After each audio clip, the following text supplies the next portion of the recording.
When it comes to aircraft that are not based in the United States, there's a couple things that we need to be aware of. Number one, has it ever been US registered before?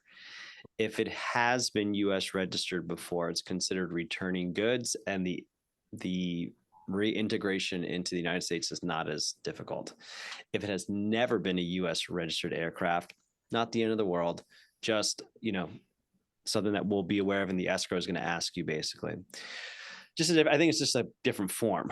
But basically, when we're doing any kind of import and export, you got to find out what the importing country requires and what the exporting country requires.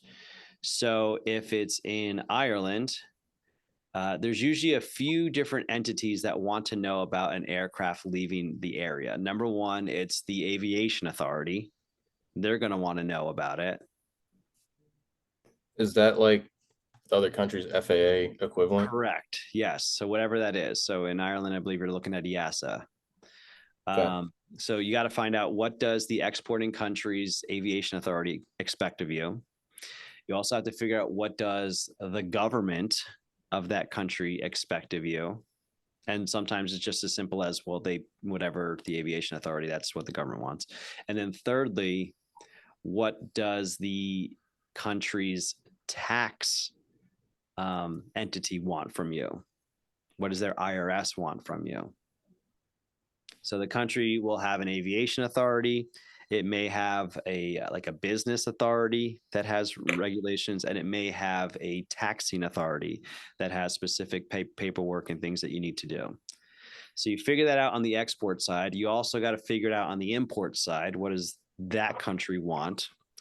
Typically, the aviation authority will want to make sure the aircraft is airworthy so that it can make the flight out and into where it's going. So in that case, the aviation authority will ask for a certificate of airworthiness. Now, that may come from that'll probably come from a specific person, like a DAR. That is an individual that has been given the power by the aviation authority to issue a certificate of airworthiness. Once once you want to bring in a DAR, they're probably going to do some kind of an inspection. They're going to inspect the logbooks, make sure everything's in order.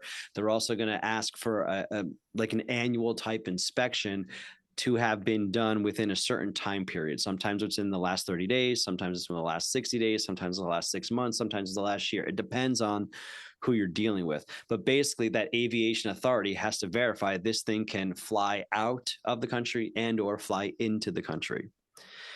The tax people are going to want to know, make sure that everything's paid up, make sure that everything's going to be paid appropriately.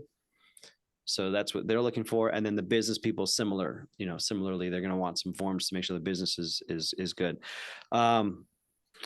Where you can run into issues is if you have an non-US registered aircraft that's currently in the United States or in any other country that's not the country of registration, because some countries will require the asset to be present in their country in order to export it.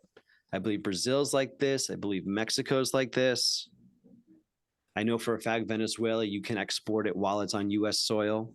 I've done that. I've had a Venezuelan registered aircraft be exported from Venezuela to the United States while it was based in Florida.